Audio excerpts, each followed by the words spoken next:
provided to the Co-Star, the official newspaper of the Borough of Belmar, and the Asbury Park Press on December 19, 2018. A notice of this meeting was posted on the bulletin board of the municipal building. Thank you, April. Thank you for everyone coming out tonight. If everybody could stand and join me in saluting the flag of our great country. To the flag of the United States of America and to the republic for which it stands, one nation, under God, indivisible, with liberty and justice for all. Everybody remain standing just for a moment of silence for our troops and all our emergency service personnel. And I'd just like to mention that since our last meeting, Frances Clancy, who was my neighbor of 101 years old, passed away. So you just have her family members in your thoughts and prayers. Thank you.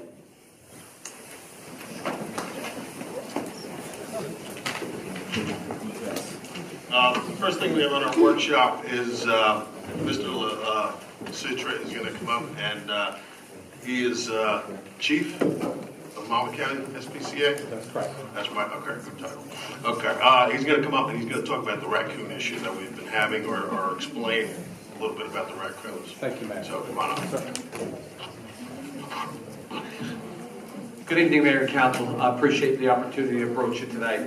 Within the recent last month or two, of course, the Borough of Belmar has experienced 3 incidents involving raccoons with interactions with either domestic cats or with, unfortunately, a bite to a human. And myself, along with the Chief of Belmar, Chief Heisman, we've been in communication back and forth the entire time. The Monmouth County SPCA has been contracted by the borough to handle your animal control. And I know there's concerns with the public in regards to these incidents that have come along, and of course there is a reason to be concerned. But there's not a major reason to be alarmed and to have a situation where we're concerned with every animal that we see, especially during the daylight, if it is a raccoon or a possum or any other type of wildlife that's indigenous to the area. Although raccoons are notoriously nocturnal, it is not uncommon for a raccoon, especially during this time of the year, to come out during the daytime, especially during breeding season. The breeding season for a raccoon is from January to June. It's a 65-day gestation period, and they're generally having young at this particular time. So a mother raccoon will become, to some degree, a little bit aggressive or hiss at people if they come by their nest or where they're protecting young or they're foraging for food.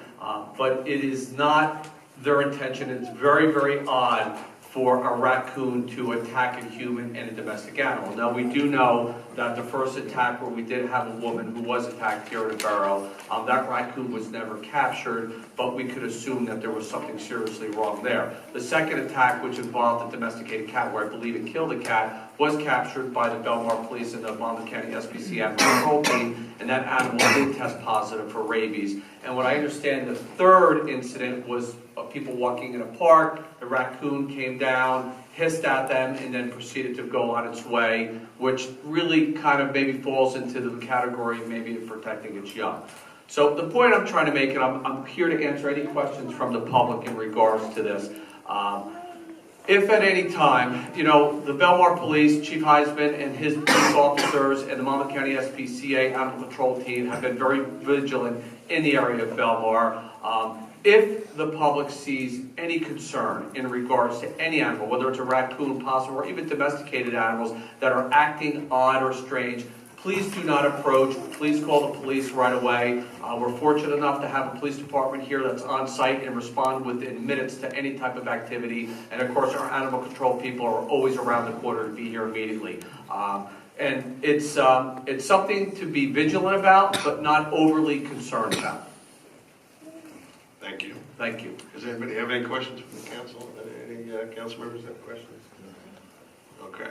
Anybody from the public have questions for Mr. Citra?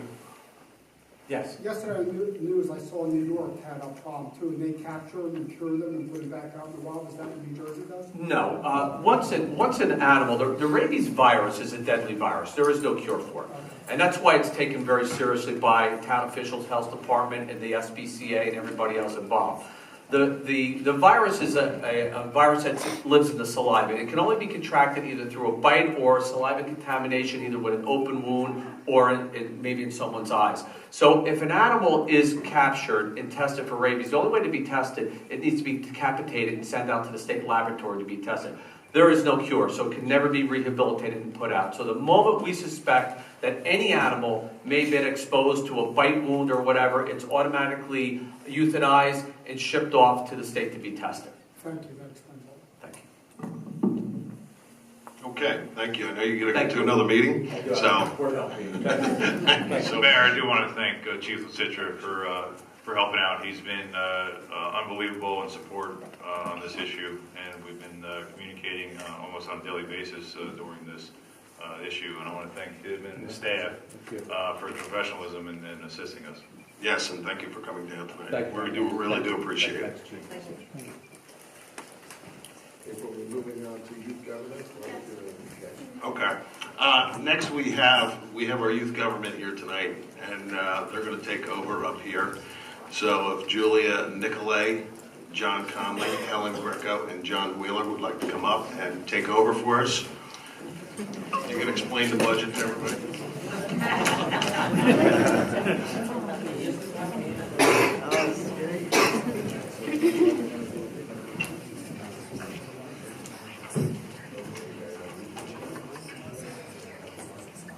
Yeah. Who's the mayor? Mayor. Who's the oldest? That person's 60.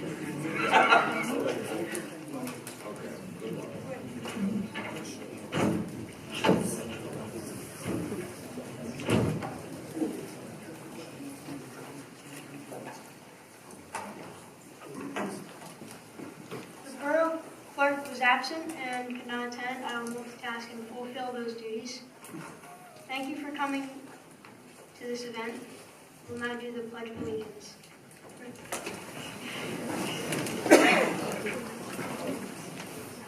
To the flag of the United States of America, and to the republic for which it stands, one nation, under God, indivisible, with liberty and justice for all. Please remain standing and without a moment of silence for all our troops and men.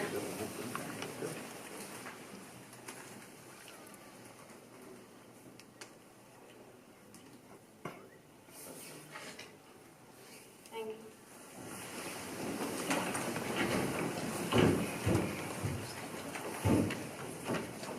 Adequate notice of this meeting has been given to the Asbury Park Press, the Coast-Star, and has been posted on the Borough Bulletin Board. We would like to start by thanking Mayor Wolford and Council Members Brennan, McCracken, Vaughn, and Carvelli for having us here at this event. We will now proceed with roll call. Councilwoman Helen Greco, here. Councilman John Patrick Conley, here. I, Councilman John Wheeler, am obviously present. Mayor Julia Nicolay, here. We will now hear from Mayor Nicolay. Belmar School's Youth Government Program gives the students of Belmar Elementary School an opportunity to express our opinions and give our thoughts about the towns of Belmar and Lake Como. This year, our Youth Government Mayor and Town Council created ideas that we feel would benefit the residents of Belmar. We hope you all agree. I will now open up the meeting to any new business. Madam Mayor, I have a resolution. Be it resolved that the Borough of Belmar invest in dog decoy silhouettes for Silver Lake, 3-Acre Park, and other areas. Due to the amount of geese feces are hazardous to humans and animals.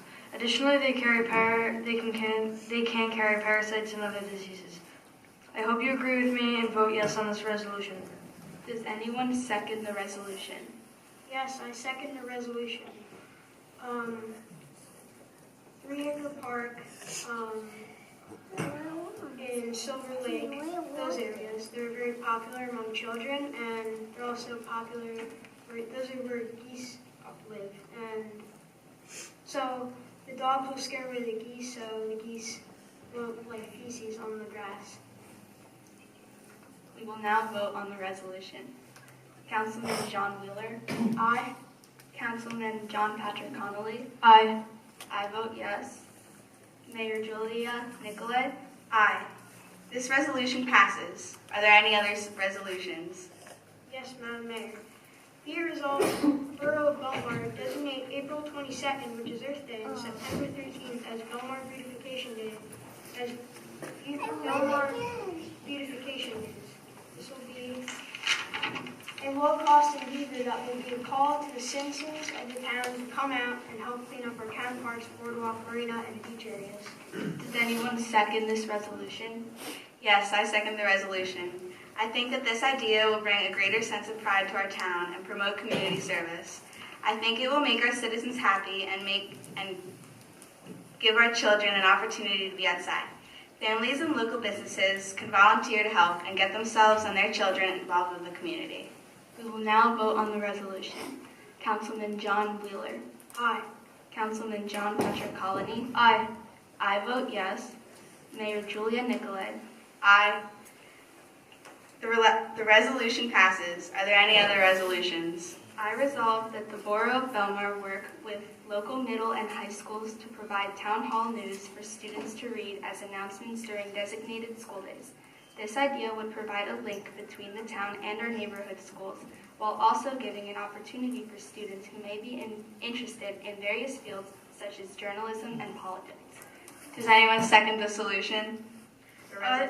I second the resolution. I love the idea of local schools collaborating with the township.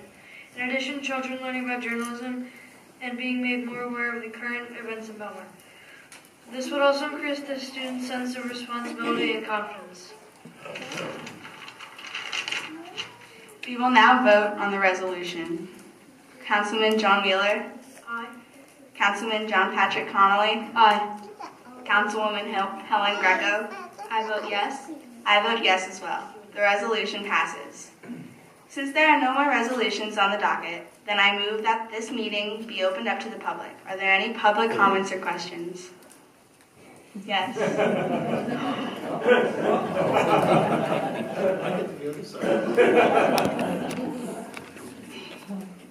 Mark Walsifer, Mayor. I would just like to say that you guys did a great job, and it's so good to see the young youth of the Belmar Elementary School getting involved in youth government. There's a lot that goes on, and we really do like the resolutions, and we're going to take some of them into consideration. So, great job, you guys. You put a lot of thought into it, and great work.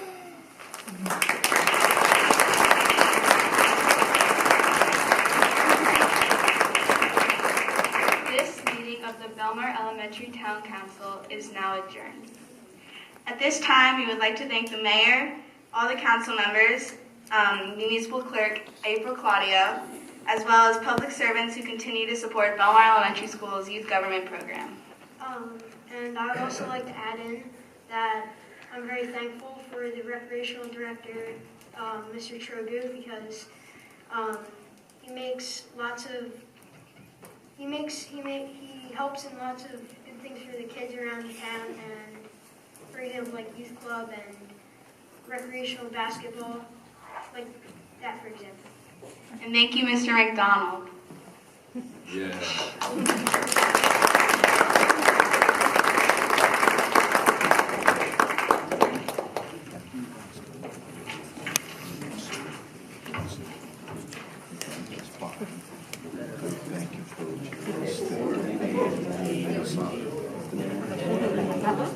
Okay. It's up to you. Okay, we're good.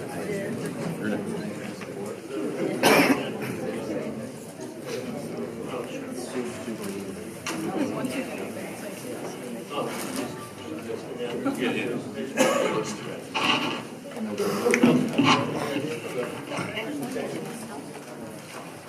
Good job, sir.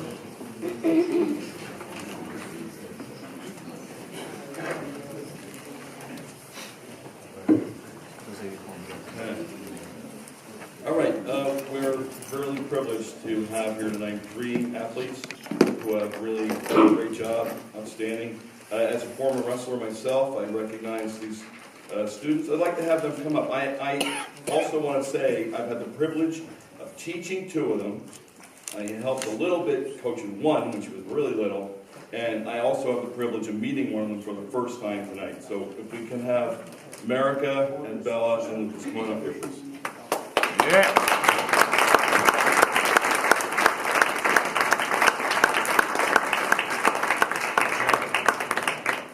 All right. You can read the resolutions. Thank you. All right, we'll start with the girls first. All right. Whereas America Garay is a sophomore student at Manasquan High School and a former student at Belmar Elementary School, and whereas America is a first-time wrestler for the Manasquan High School wrestling team, just started wrestling this year. Whereas America was a Buck Classic champion and a South Region champion in the 136-pound weight class, and whereas America finished in 6th place in the state tournament in her first year of wrestling, really outstanding. Now, therefore, be it resolved that the mayor and council of the borough of Belmar proudly congratulate America, and may she continue her success in the many wrestling tournaments in her future, as well as her remaining high school years.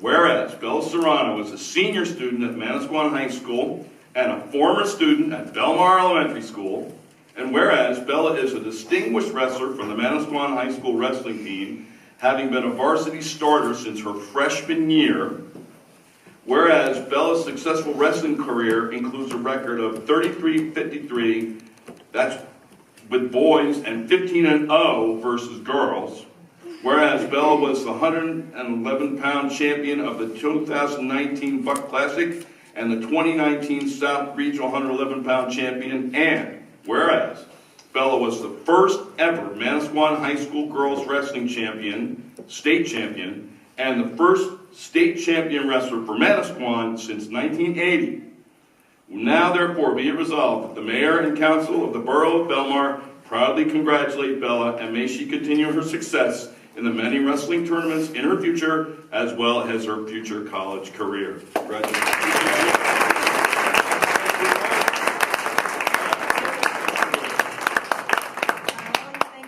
My coaches, my family, and Belmar, of course.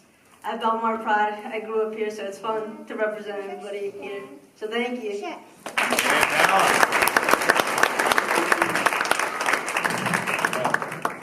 And last but not least, whereas Lucas Rubano is a senior student at Camden Catholic High School and a resident of Belmar, and whereas Lucas will be attending the University of Pennsylvania in the fall, where he will wrestle for the Quakers, and whereas Lucas has been the captain of the Fighting Irish wrestling team at Camden Catholic for the past 3 years, and whereas Lucas is a 4-time district champion, 4-time region champion, and 4-time state place winner, 6th in 2016, 5th in 2017, 1st in 2018, and again 1st state champion in 2019, and whereas Lucas is a freestyle national All-American, taking 4th place in 2018 and was named South Jersey Wrestler of the Year for 2019. Now, therefore, be it resolved that the mayor and council of the borough of Belmar proudly congratulate Lucas, and may he continue his success in the many wrestling tournaments in his future, and as well at the University of Pennsylvania.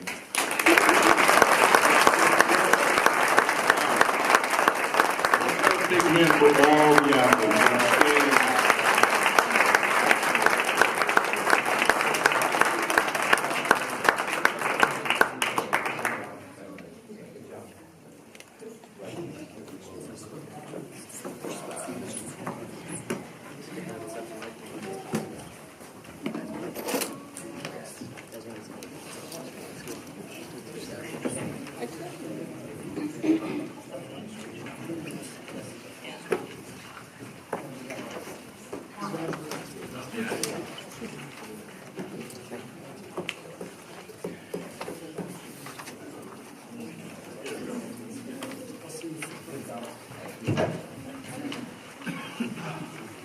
Okay. If everyone would still like to stay for the entire meeting, or anyone would like to leave now, we'll give them a few minutes.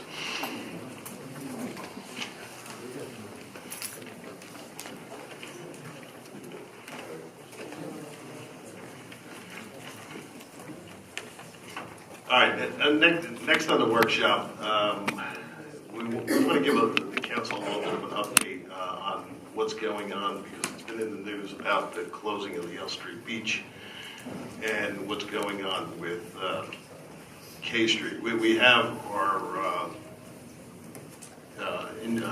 H2M consultant engineer here who's been handling it along with Mike Campbell and our business administrator Kirschenbaum. So I guess, Al, if you can just give us an overview of what's been going on down there and how we are progressively going after this problem so we get that beach open. Good evening, Mayor and Council. For record, my name is Al Hilla. I'm the Office Director of our law office at H2M Associates in Wall Township. And we have been assisting the municipal engineer in addressing... If you can just pull that mic up a little bit so everybody can hear you. We've been working with the municipal engineer and Public Works and the administration addressing the notice of violation issues and probably most importantly the K Street issue with the L Street Beach closing. So it's really kind of a two-pronged attack right now that we've set in motion. The first one is really kind of dealing with DEP and, let's say, their various issues and establishing some timeframes by which we can respond adequately to their various items. We had a meeting with them about a week and a half ago to discuss, let's say, the progress of them, of the violations and the, let's say, the strategies in order to address those strategies. I think that was a positive meeting it was a room of like, I don't know, 15 or 20 people. So there was a lot of different viewpoints, enforcement, what have you, were at that meeting. And really I think the thrust of that meeting was that the L Street Beach is probably the most crucial of all the items that came up there. You know, it was recognized that, you know, aging infrastructure, and it is an issue throughout the state. It's not just happening here in Belmar, or a lot of these older coastal towns have old, old infrastructure that needs to be addressed. And, to that end, the administration has already, set forth a number of activities specifically addressing the items that DEP cited. Those include the cleaning and televising of the defects along the Route 35. I mean, the critical portion of the L Street, Beach, K Street, sanitary sewer issues originate along probably like Route 35 and a bit of 8th Avenue. We haven't been able to totally dial into exactly what is the cause, but by cleaning and televising and doing chemical grouting of the defects in the lines affected along Route 35 and 8th Avenue, that has been advanced so far from Maplewood to D Street. That helps exclude extraneous flows into those into the sewer system, which would go toward alleviating surcharging. That really is the problem when it comes to the K Street and L Street Beach issues. Also, there's been a manhole at K Street and Route 35 that was retrofitted with a manhole liner such that, to not allow inundation of the sanitary sewer with water runoff from the roadway itself. And so it's really kind of a way to keep extraneous water out of the system. So that was one item.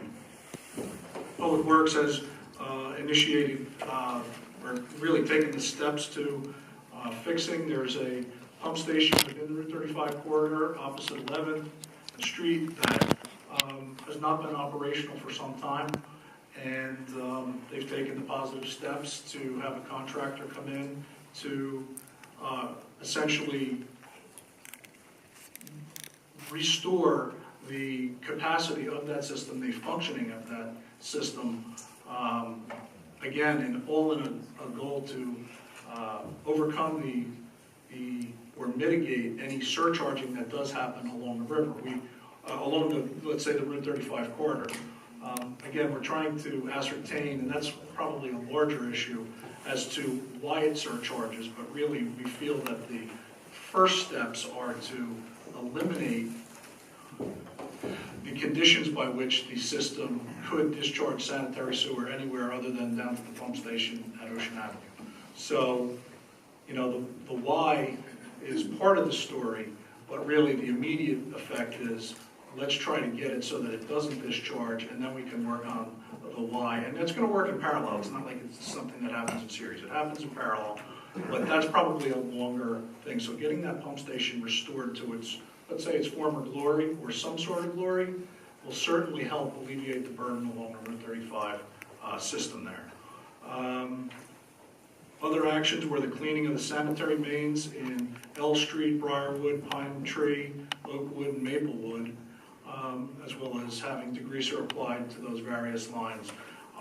So those are, you know, positive steps, and those are all tributary to that K Street manhole at Route 35, which is really the kind of focus of that surcharge issue.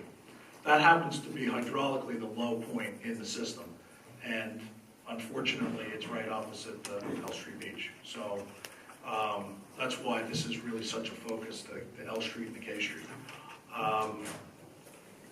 We're actually performing, starting tomorrow, land surveying of the system from Main Street on 8th Avenue and Route 35, from Main Street to probably Maplewood at least, to establish what the profile of the system is, although the main in Route 35 has been addressed over probably the last 20 years, I think probably like 3 different construction projects.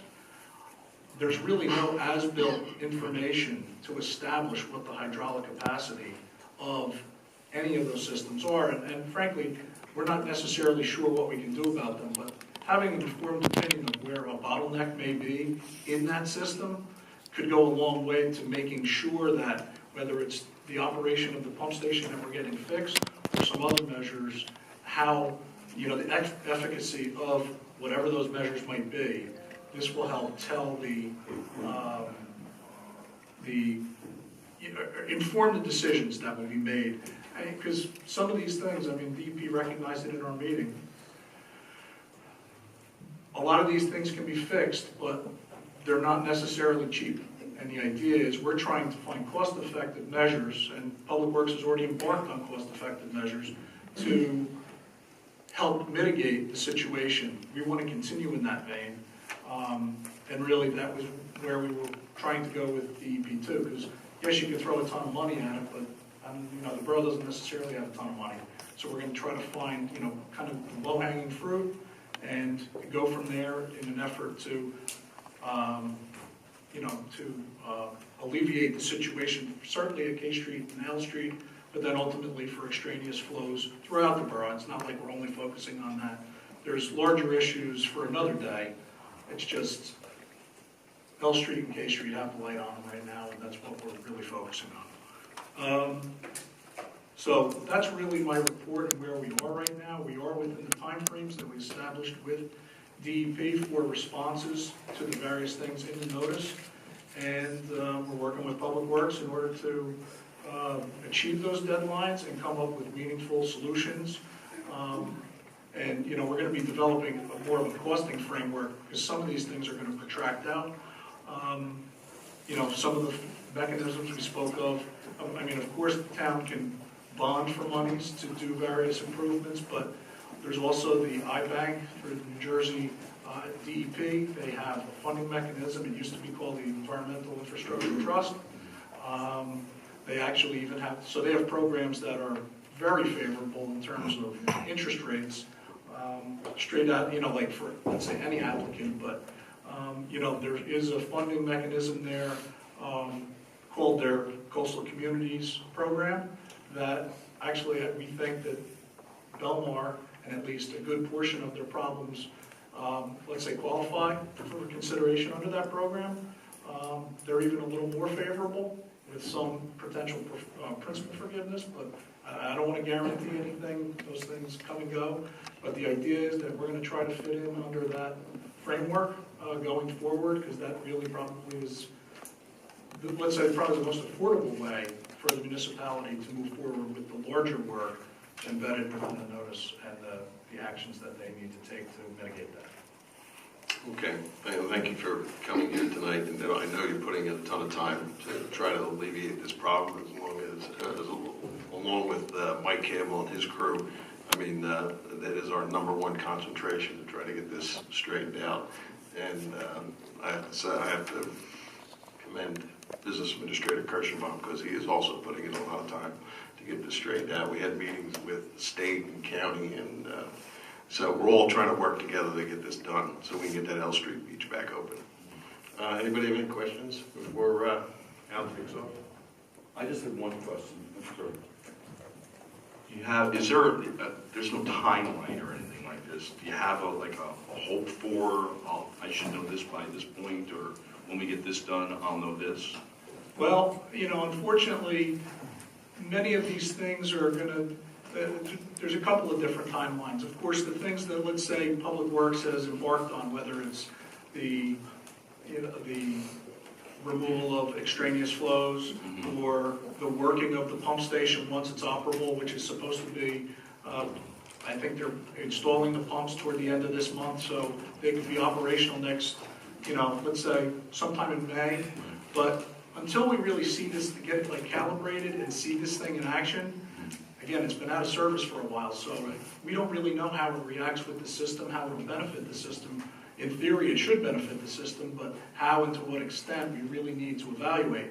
So, and that's where we're trying to deal with DEP. Of course, the notice of violation was everything had to be done within 30 days. So, of course, that's impossible to do. And that's where we've tried to work with them and said, try to come up with manageable schedule by which we can, let's say, effectuate, whether it be studies, actual improvements, be able to prove out, because, ultimately, this has to be sustainable. It's not just that, we kind of live through the summer. Ultimately, this is something that's an ongoing thing. We want to have belt and suspenders on the whole thing, that, maybe the pump station's the belt, and we figure out something for the suspenders, but that's what we really need to kind of get to. But, understanding your system, the dynamics of your system, takes time, and, we've been working with, the Public Works folks who really have kind of that institutional knowledge. We're trying to extract what we can out of their memory banks to, hopefully fine tune our approach. Okay, thank you. Is any of this infrastructure the responsibility of the South Monmouth Regional Sewage Authority, SMRSA, or where do those responsibilities delineate? Now, so South Monmouth's authority really is their pump station down on 8th and Ocean Avenue is really where they intercept the sewage from town, and they take ownership from that pump station. So it's our responsibility to essentially collect and transmit the sewage to their pump station. Okay. So there's really they've been very helpful in providing documentation. I actually worked with the executive director at a different employer years ago. He has a lot of institutional knowledge, and I've really been tapping his brain on the work that he did both at our former employer and at the authority, because he has real-time metering results that he shares with me as well. So we're, it's not like I'm just kind of working in a vacuum. This is really a cooperative effort with Public Works, with SMRSA, and because really, SMRSA wants this, extraneous flow issue to be addressed just as much as the ratepayers here do, just as much as DEP wants it done, because, any extra flow that goes to Smyrsa puts a burden on their system. How many pump stations does the borough have? And are all the other ones operational? Is this the only one that failed? Yes, so as far as I know, that's the only one that's not operational. The 6th Avenue, the Inlet Terrace, those are, as far as I know, operational. This has really been the focal point because of the L Street Beach issue. It was logic. Something's not working. It's 2 blocks away from where you're having the problem. We got to get, if somebody put it there, whatever, 30, 40, 50 years ago and thought it was a good idea, let's get that thing back being operational. Can we put alarms or some kind of a monitoring system on this pump station? That's part of it. One of the things DEP is requiring through the notice is both metering and telemetry. And so that hasn't been totally nailed down yet, but that is part of the package that ultimately will be fitted out in that pump station. Thank you. And just to build off of that, alarming and telemetry for all of the pump stations as well? Yes. Or do they all Yes, we already? will get there, but of course, that's, I don't want to minimize any of the situations, but really because of the impact of the L Street Beach, we've really, a lot of the focus has been on getting that right. Not to say that we're ignoring the other ones, they're going to come, and they're within but even DEP recognized that the L Street Beach is A1 on the list. Sure, understood. Else? No, thank you, Al, and we do appreciate you coming here and explaining to everybody exactly what's going on. No problem. Thank you. Thank you. All right, moving on. Jim, you want to do the Arbor Day proclamation?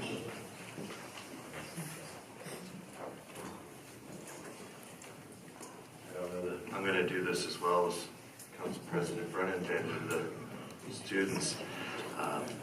But the Shade Tree Commission has a proclamation that was prepared for Arbor Day 2019 that states, whereas in 1872, J. Sterling Morton proposed to the Nebraska Board of Agriculture that a special day be set aside for planting trees. Whereas this holiday called Arbor Day was first observed with the planting of more than 1 million trees in Nebraska, and whereas Arbor Day is now observed throughout the nation and the world, and whereas trees can reduce the erosion of our precious topsoil by wind and water, cutting heating and cooling costs, moderate the temperature, clean the air, produce life-giving oxygen, and provide habitat for wildlife. Whereas trees are renewable sources of giving us paper, wood for our homes, fuel for our fires, and countless other wood products. Whereas trees in our town increase property values, enhance the economic viability of business areas, and beautify our community. And whereas trees, wherever they are planted, are a source of joy and spiritual renewal. Now therefore, the Mayor and Council of the Borough of Belmar do hereby proclaim April 26, 2019 as Arbor Day in the Borough of Belmar. And the Mayor and Council hereby urge all citizens to celebrate Arbor Day and to support the efforts to protect our trees and woodlands, and to plant trees and to gladden the heart and promote the well-being of future generations. Thank you, Councilman McCracken. Okay, moving on to, does anybody have any petitions that they want to present to council? All right, seeing none. April, approval of minutes? I have a motion to approve the minutes of the March 19th meeting. Second. Councilwoman Vaughn? Yes. Councilman Brennan? Yes. Mayor Walsford? Yes. Councilman McCracken? Abstain. Councilman Carvelli? Okay, reports of council. Councilman Carvelli. Yes, thanks, Mayor. So, first I want to start out with the boat show. Thank the BVP and the Marina staff and the DPW for all the work that they did. I think it was a good first-time event. I know that the mayor has some additional details on the outcome, but I think there's a lot of potential for future years. This past month, I attended the Harbor Commission. I'm obviously Harbor Commission meeting. Obviously, there was a lot of talk about the boat show, and the only other main thing that came out of that was the new kayak racks are going to start being built soon. I also attended the BBP meeting. Again, a lot of discussion about the boat show, and there was a lot of discussion about the budget. They're going to be giving a presentation tonight, for which I got a sneak peek of. The ADA meeting I missed, so I'm hoping that Councilwoman Lan will be able to report on that. And the only other thing that I have is an update on the website. We now have, I know that our new digital, what's his title? Director of Multimedia, John Sabia, who's behind the cameras over there, broadcasting us live. Not so comfortable about that. Anyway, I know that he's been diligently working on the website, and our schedules haven't aligned, but I plan to sort of get an update from him and hopefully be able to report back. But I know that there's a lot of work being done on redesign and revamping the website, so you can check that out. But yeah, I think it's a work in progress, and it seems to be moving along pretty well. And that's my report. Thank you. Thank you. Councilman McCracken? Yes, we had a Housing Authority meeting at the beginning of this month. All is well at the Belmar Housing Authority. Our superintendent there is looking for ways to achieve some energy efficiency with the exterior lighting, and the repairs to the boiler system and all have gone quite well.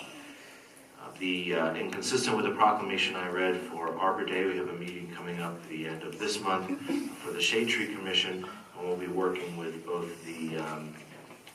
Belmar Elementary schools, Belmar Elementary and St. Rose, to actually plant a tree here in Belmar for the reasons that were cited in the proclamation, to beautify our town. Oh, thank you. Councilwoman Wong. Thank you, Mayor. We had an ADA meeting beginning at the end of last month, and we wanted to bring awareness to the schools of autism. And I know the elementary school just had a program recently on autism, but we were talking about a contest possibly, or a contact with the schools, with St. Rose, with the grammar school, and the high school programs. And asking for volunteers from the schools to help with the ADA programs and making an awareness of autism and other help that as seniors need also. So we're working on that. We're working on an art program also for the students. We talked about that, again, to make the town people aware of some of these problems. Moving on to, I'm happy to announce that our Belmar Police Department Community Policing Program is up and ready to go. I don't know if any of you remember, we had a program like this 20 years ago, where the residents got involved with the police, and we're a helping hand in making them aware of some of the problems that they can't always see. This year, we divided the town into 4 zones. We have the Lake Como zone, North Belmar North from 1st to 10th, Belmar South from 10th Avenue to North Boulevard, and Belmar West, which is west of Main Street, to include the marina. Each of these zones will have a police sergeant and 2 other police officers who will answer to the residents of these areas. Within the zones, there's going to be a residential block captain, and the captain and an alternate, for each block. And there will also be block captains, and they will filter the quality of life. Like for instance, Memorial Day is coming up, and if you see a house with a CO for 4 and there's 20,000 kids moving in, you know this is the house that we need to watch. So these are the things that the residents can do that the police can't always see. And so we can kind of keep a watch on things that are going on. And we're going to be working with the police department very closely. And hopefully this is going to improve our quality of life. The first meeting we're going to have is going to be the South Zone, which is going to be 10th Avenue to North Boulevard. And our sergeant will be Sergeant Lynch, Police Officer Allen, Kelly, Clayton, and Yee. And we will be working with them. So there's going to be a form to fill out. Hopefully it will be online. And you can, we were kind of working as to whether to mail these forms or to put them up online or have them dropped off. I mean, back in the day, we did go door to door and drop them off. We're going to try and get them online for you to fill out. They will come back to me, and it'll be announced at the next zone meeting, which is going to be Saturday, April 27th at 9:30. So next Saturday, the Saturday after Easter, here at Municipal Building, and we'll start our policing program. I want to thank Mr. Lynch, Lieutenant Lynch, for his help, and Kim. And did I just give him a raise? Oh my God, we have no money, sorry. Sorry. Oh my God, take me out now. You'll get it. I'll be used to it. But anyway, I'm very excited about the community policing program. Thank you, Joe Heisen, our police chief. I got that right.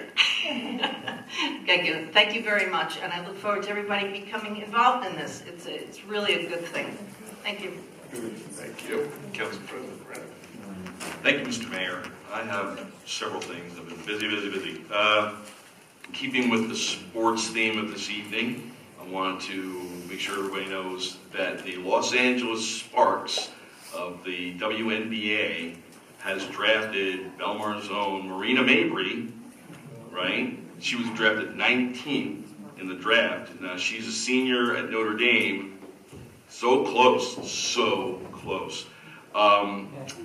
She finished her senior season. Let's see, she averaged 12.8 points and 4.4 assists per game. Shot 41% on three-pointers. Oh my God. She is the all-time leader in three-point field goals made in Notre Dame history. So a big shout out to Marina Mabry and all the Mabrys. They're a real credit to Belmar, the real pride to Belmar, and really looking forward to great things from her in her professional career. All right.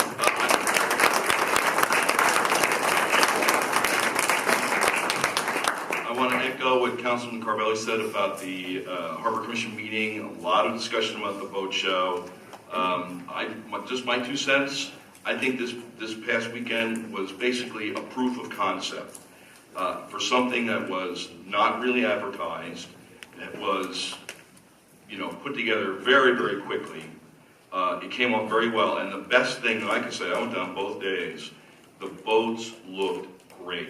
The whole thing was set up so it was very inviting. Yeah, it would have been nice to see more people, but we did fine. For the first time on an event like this, I've been involved in planning outdoor events many times, many years.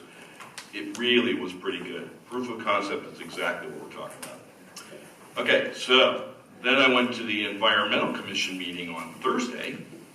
They are still working on their environmental resource inventory. This is an incredibly exhaustive document. It not only does it talk about environmental resources like the water and the land, but it also talks about any other aspects that affect sustainability in the community, including history. It's got one of the most, if you want to know about the history of Belmar, the most comprehensive history I've ever seen is in the ERI. The document is more than 10 years old. It was prepared with the help of a paid consultant. In consulting other environmental commissions in the area, it turns out they're in the same boat we're in. They have a document that was prepared professionally, but nobody has the money to pay another consultant to update it, so everybody's doing it themselves. So environmental commission members were given different sections to work on. I was given a bunch of homework to do, which I'm getting right to. A couple of things came up in discussion. one of the things they'd like to do is they'd like to have their October meeting in Taylor Pavilion and invite all the other environmental commissions in the area to attend so we can showcase the pavilion to them, let them see what it's like. So they're definitely going to be getting in touch with Business Administrator Kirschenbaum, told them to talk to Ed. The recycling center, one of the things that came up is, one of the things the Environmental Commission is investigating is the possibility of having town-wide composting. Brielle does it, several other towns in the area do it. It would involve finding an appropriate site. That seems to be the number one issue. Where would we be able to do it ourselves? And then basically educating people to do it. But one of the big benefits is it really cuts down on the amount of trash that has to be taken to the dump. I know at my house, I'm married to a master composter, so we haven't thrown a banana peel in the garbage for 15 years. I mean, it really, even when all three of my kids, we were 5 people living in a house, we never put the garbage out more than once every 2 weeks. And we're talking about 1 or 2 cans at the most. Most of it goes in the compost. It's amazing between recycling and composting. So one possibility could be, and they're going to be getting in touch with Public Works to talk about it, is in one of the other towns, what they do is the carter, one pickup is regular garbage and one pickup is the compost garbage. Now you have to make sure everybody knows what's going on. You have to make sure they understand the benefits. And number one, we have to find a place to do it. But then when you have the compost there, people just come and take it for free. You can get your compost for your garden. You don't have to go and spend a lot of money at Home Depot on stuff. You can just get the compost for free. It could be a real win-win, but we have to work out the details, and they're definitely going to get in touch about that. That's the main thing from them. I also attended a mayor's roundtable sponsored by the New Jersey League of Municipalities. It was on a dual topic of affordable housing and marijuana legislation. I'm really not sure why they're related, except when you look at the affordable housing regulations, you must think to yourself, oh, what were these guys high? The cannabis stuff there was a lot of information. There was a very, very wide variety of opinions. That's a discussion for another day. As far as the affordable housing goes, basically, what was discussed at the roundtable is the fact that even though the state has this one-size-fits-all formula, which hasn't really been used correctly, it's totally out of date, and we can't do anything about it until the legislature decides to do something, which they almost did but didn't do. The problem with that plan, and whatever plan they come up with, it's a one-size-fits-all kind of solution, which doesn't make any sense at all. Because the fellow from Green Township, which is 3,600 people in one flashing light, has the same kind of thing to do as Fort Lee and, Dumont. It's like, so I'm going to get with Claudio, double check what units we have in Belmar. The best thing for us would be to be prepared with the information we have in case the state decides they're actually going to do something, we find out where we're at. One of the really helpful things has been, I know that the development on 10th Avenue, 10% of those units, 6 units, are going to be affordable housing. That means, I guess, they go on a list and people who are on the affordable housing list. I'm not really sure how that process works. But I tell you, affordable housing, when you think about it, one of the things that they talk about, and I'll just leave you with this, that they said that in New Jersey, you have to make $27 an hour to be able to afford a 1-bedroom apartment. That's the main thing, and that's statewide. That's not even thinking about what it's like in North Jersey. $27 an hour computes for about $58,000 a year. I mean, none of my kids make that, and they work hard, and they're years away from making that kind of money. Where are they supposed to live? So that was it. That's my report. Thank you. I just have a couple things. I know we want to move this along because we have a lot on the agenda. One, I want to talk about the marina, the boat show. For how it was put together, we really have to commend the BVP because they did a great great job on putting it together in a short period of time. The objective was to showcase our marina and try to get some of the slips filled up, and I think because of the boat show, we got 6 more people that are involved. Also on tonight, you'll see on the resolution calendar that we have a couple slips that at low tide don't have any water, or the pilings are missing, and they're things that they can't be rented out at full price. So we're going to try to cut the price in half, and we're going to see if we can get some of those slips taken at a reduced rate, because nobody else could go in them. They'll never pay the full rate for it. So we're going to try some of that to try to get some of these slips filled up, because we had a lot of empty slip shield last year, and that's one of the objectives, to get the marina back to where it should be. Other than that, the only thing I want to talk about, I know I brought it up at the last meeting about the Taylor Pavilion. We're working to try to get everything ironed out. But basically what we're doing is, the way it operates right now, if you have a 6-hour wedding down at the Taylor Pavilion, we get $240, which probably doesn't even cover utilities.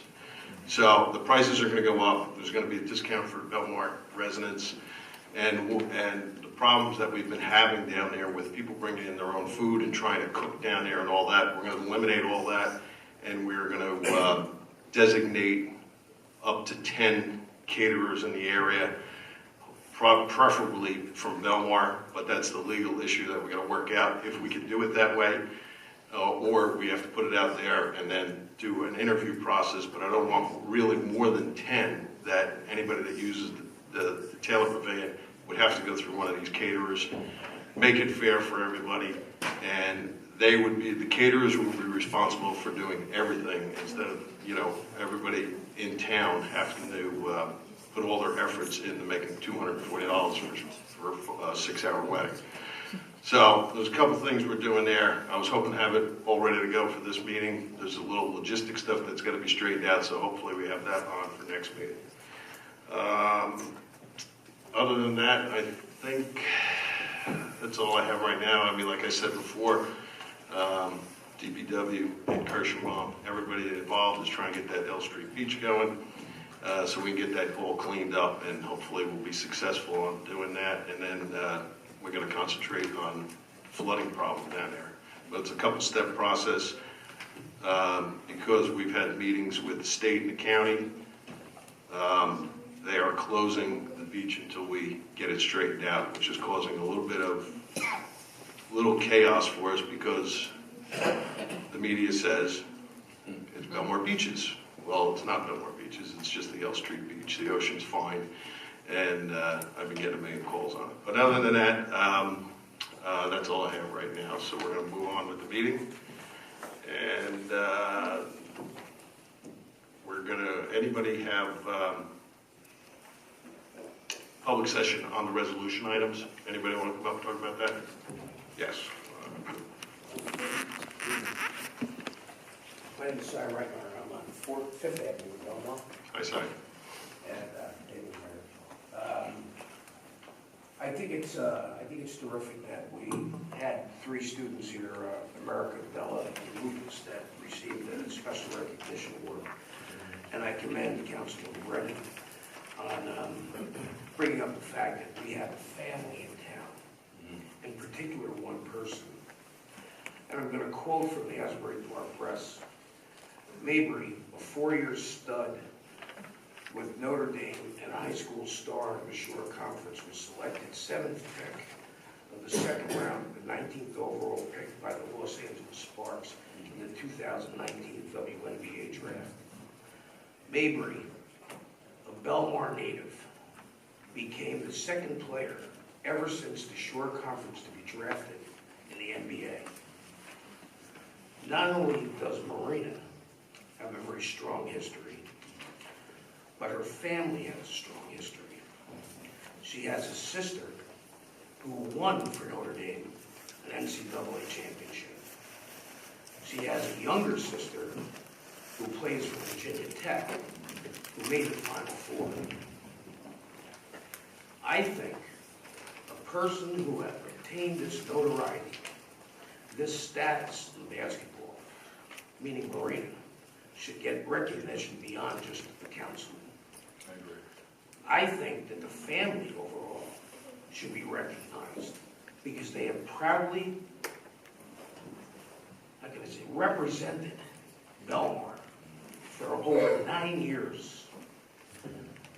Even if there was a sign on the marina sign that said, "Congratulations, Mabry," even if there was a key given to Mabry, she was on national television.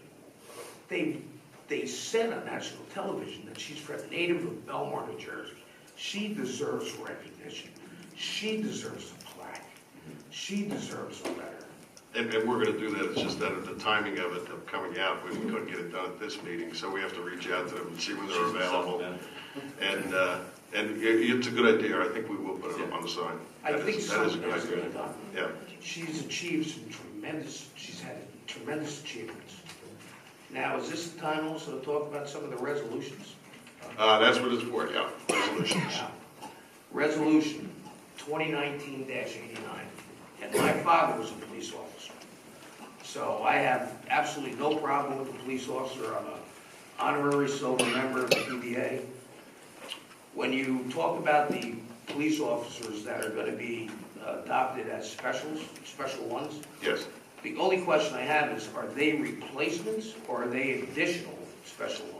What happens with our specials is that they come in on a young age, and when they get here, they work a few years and they move on to a regular police officer's position. So these are people that have been gone, and they're go to special ones. Right, and these are the special ones that are being replaced. Yes. Right, does that mean that? Okay, you're confusing me. All right, so you have special twos that get promoted to special ones. Is that because? No, ones go to twos.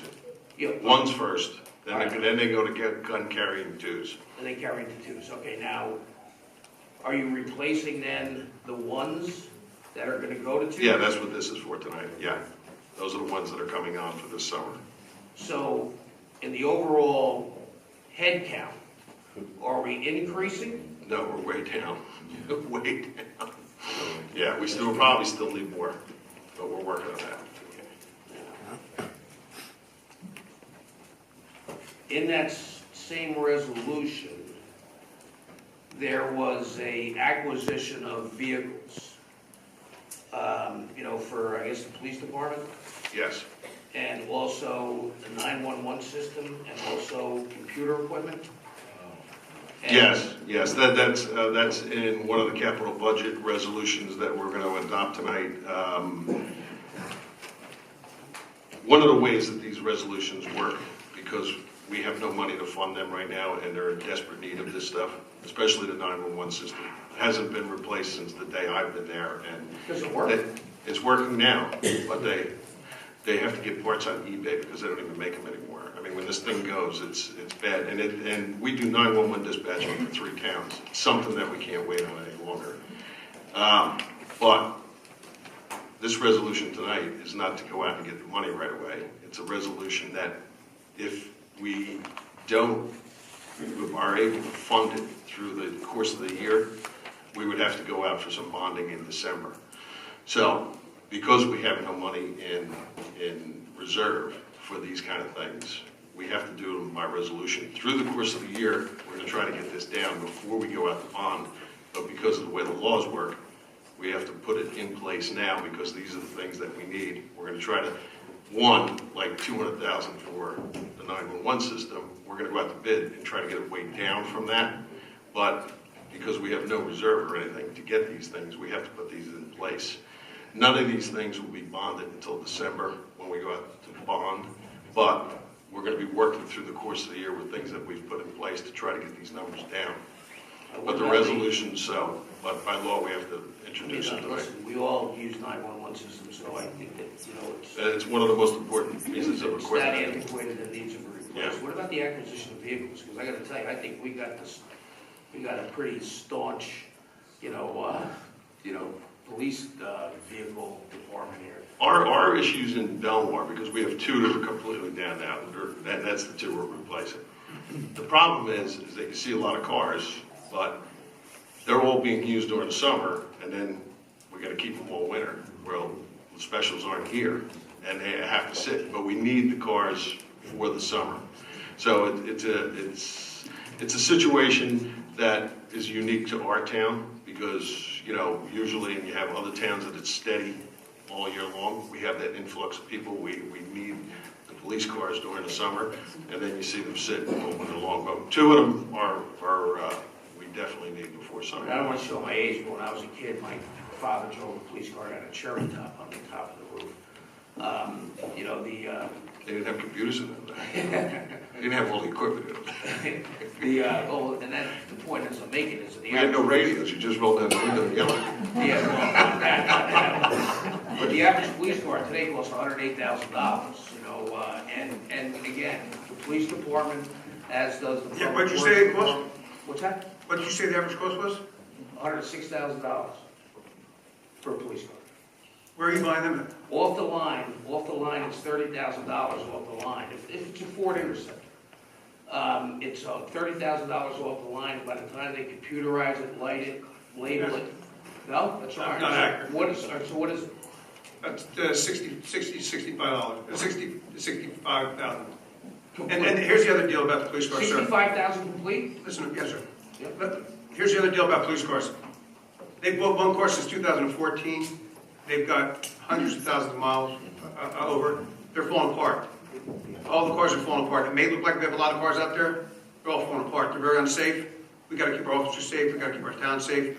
So that necessitates us getting cars sooner rather than later. It's not like your regular car, because things run 24 hours a day without shutting My off. sources tell me that it's a lot more than that. That's all.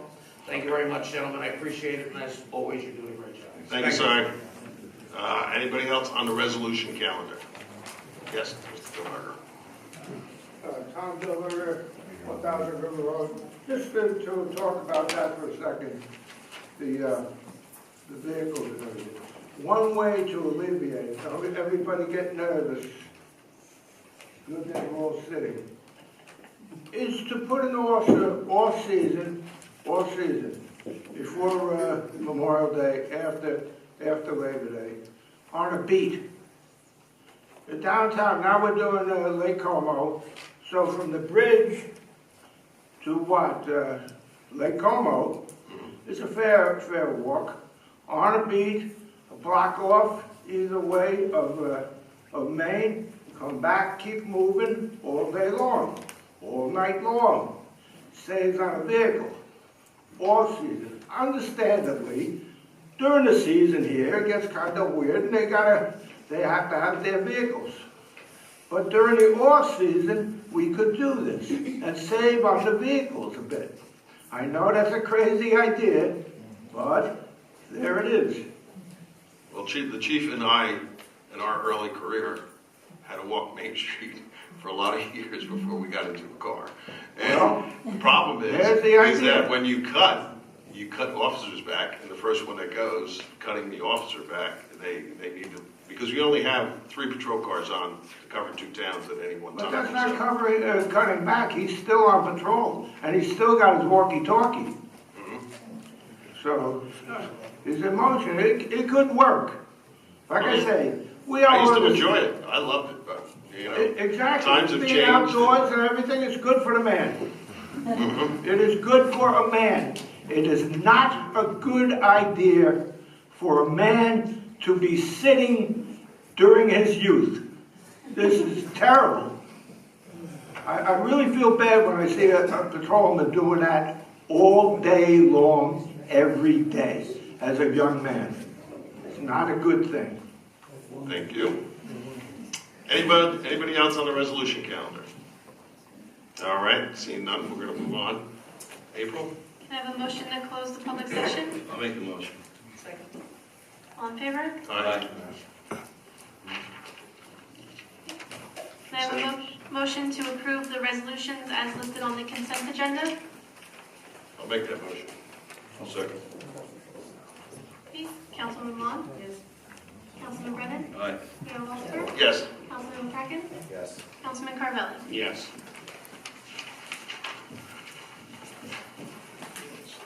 Okay.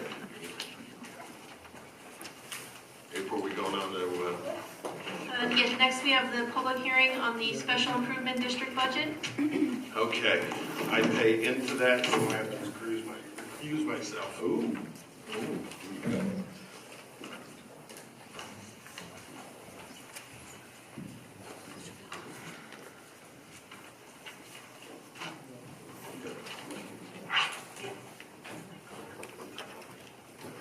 Sam Marchese, president of the BBP.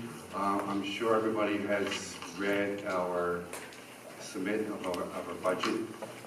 And it includes what we have done in the past and the prediction for 19. Actually, our budget is lower than it is from last year.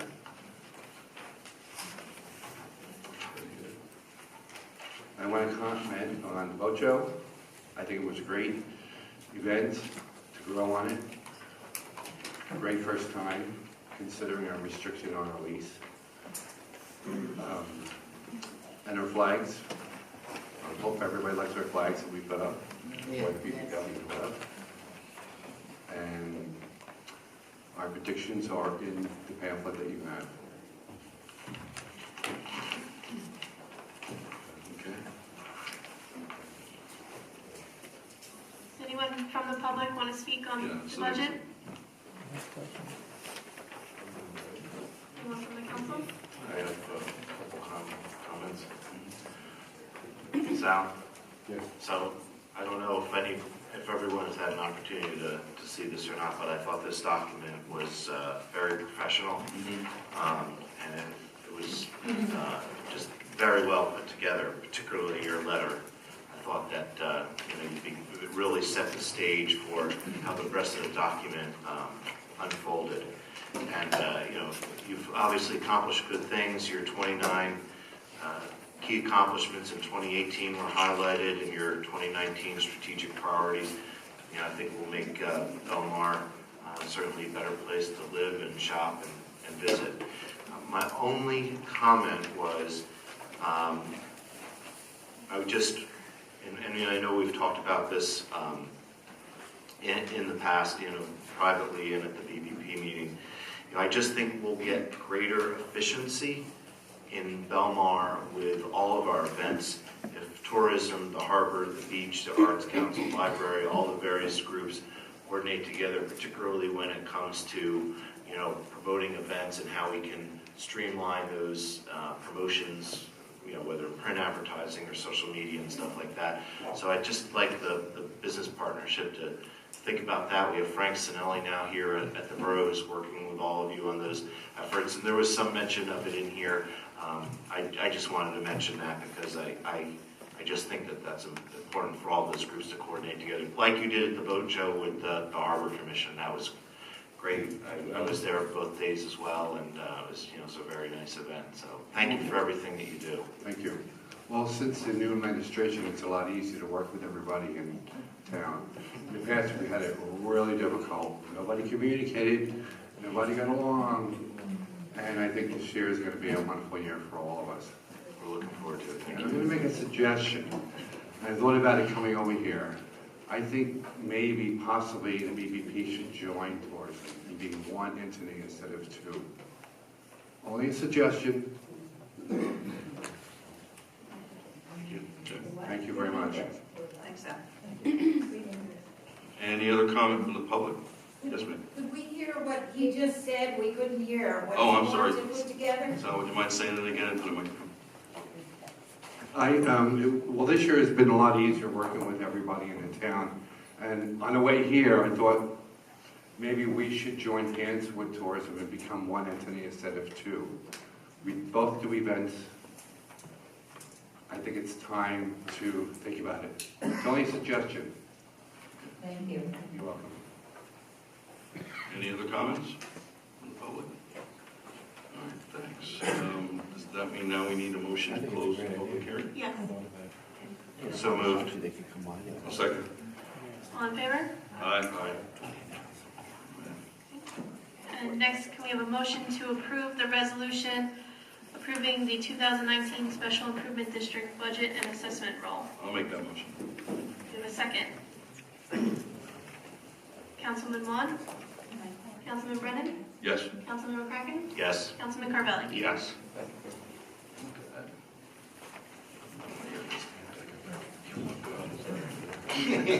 I was like, what? Oh my God. I just want to make a comment about what Sal brought up, that we are really trying to work together on everything that we're doing, and trying to bring everything together, streamline it. So, and they've been great to work with us also. So, knowing what our situation is as far as budgeting and everything else, they took over handling the Friday night concerts, which was big savings for us. So I really want to thank you guys for that.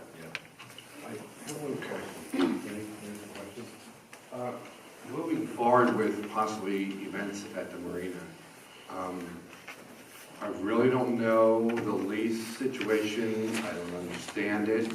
I don't even think you knew it was in there until. Well, we're going to have a post meeting on Monday morning about everything that went on, so we'll discuss it then, okay. And then we'll try to figure out some of the improvements we have to make for next year. Okay. So we'll talk about all that on Monday. Thank you. Okay, thanks. Okay, now we're moving on to ordinance. Since they're all first readings, can we take one vote on that, or? I mean, if we go through. Yeah, I mean, they're all first readings, so there's no comment on them. So we got to go through, unless somebody has a problem with any of them? No. Okay, so we go through 9 and 16, take one vote. So can I have a motion to approve ordinances 2019-09, 10, 11, 12, 13, 14, 15, and 16 for first reading and introduction? I'll make the motion. Do you have a second? Okay. Councilman Long? Yes. Councilman Brennan? Yes. Mayor Walker? Yes. Councilman McCracken? Yes. Councilman Carvelli? Yes.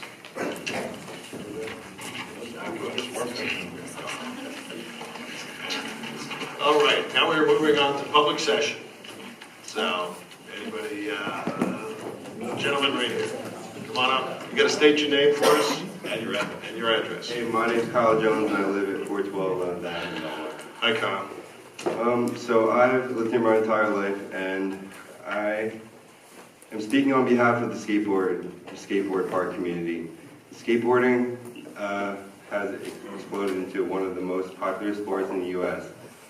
An estimated 12 million Americans own and ride skateboards, with more than 1 million new kids picking up the sport every day and every year. Yet despite the phenomenal growth, there are too few skate parks nationwide where skaters can legally ride. And I've been skateboarding since I was 9 years old at Belmar skate park when it opened in 2009. So when I heard the news that the skate park was going to close, I wanted to do something about it, and I wanted to give my part on how I feel about it. So,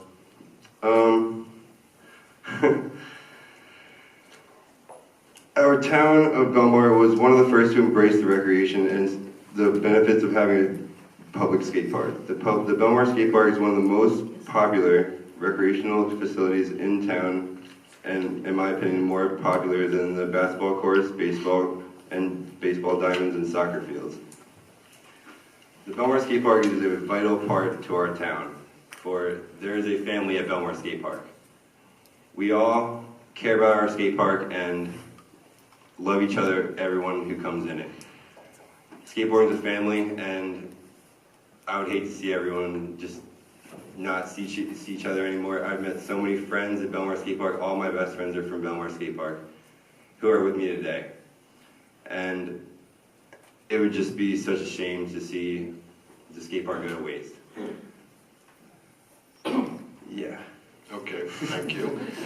Just quickly on that, the reason why we're taking a look at it is because of the damage that's being done, and nobody's following the rules down there. I'm going to have Administrator Kirschenbaum talk in a minute on it, but it's been a big burden for the DPW to keep repairing it.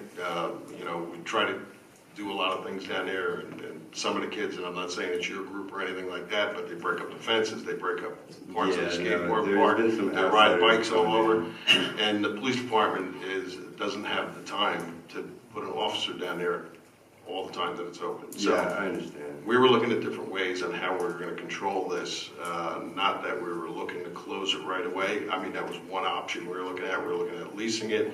But somehow we have to figure out how we can control, because we can't have DPW there every day fixing all the things that are broke, and having the police department there every day, making sure that everybody has their helmets on and all their equipment on. So, but I'm going to let Administrator Kirschenbaum speak on that in a minute, because he's come up with a few ideas to keep it open and try to work on this. Okay. Thank you. Thank you, Mayor. Oh, okay, go ahead. Now, I just want to say, Kyle, you know, I'm a mother of a skater from way back when there was, and nobody's trying to close the park. We want you kids to have a skate park, but we have to work within our boundaries. But we're going to try real hard, okay? All right, Ed?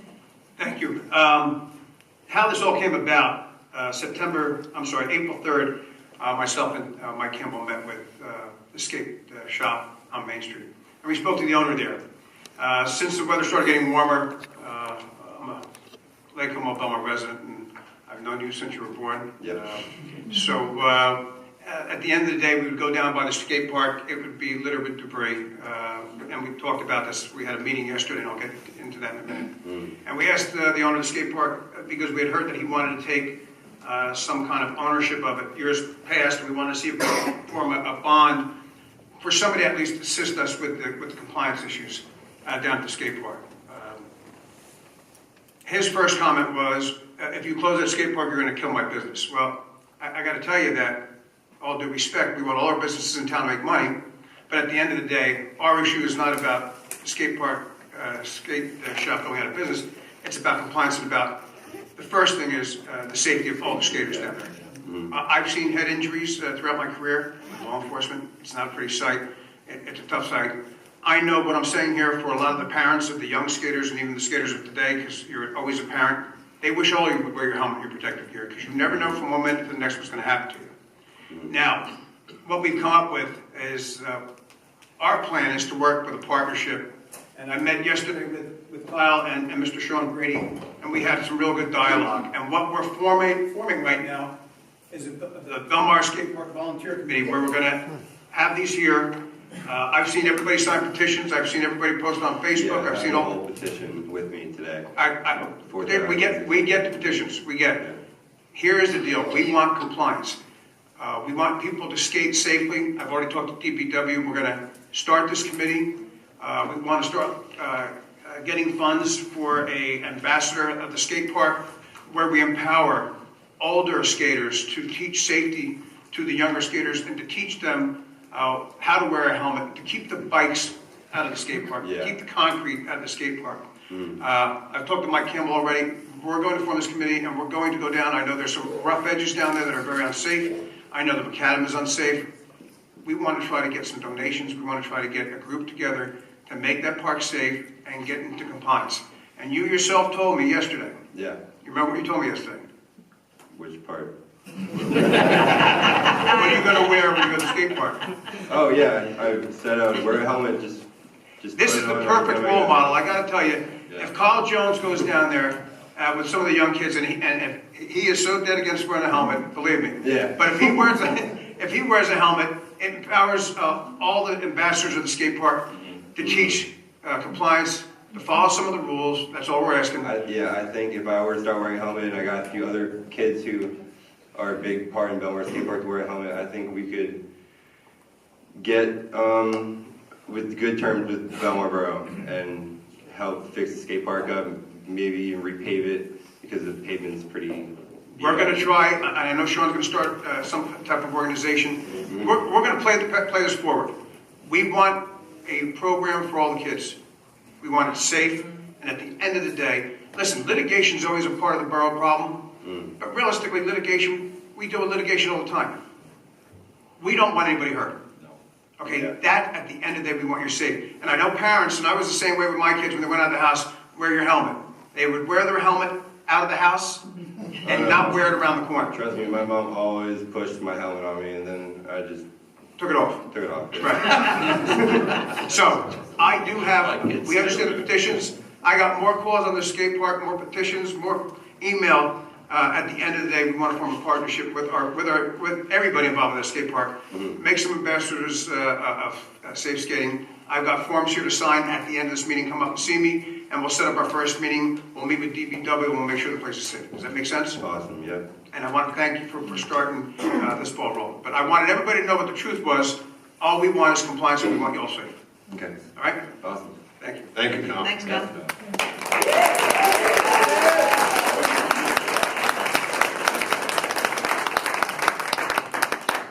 Anyone else? Linda, come on up.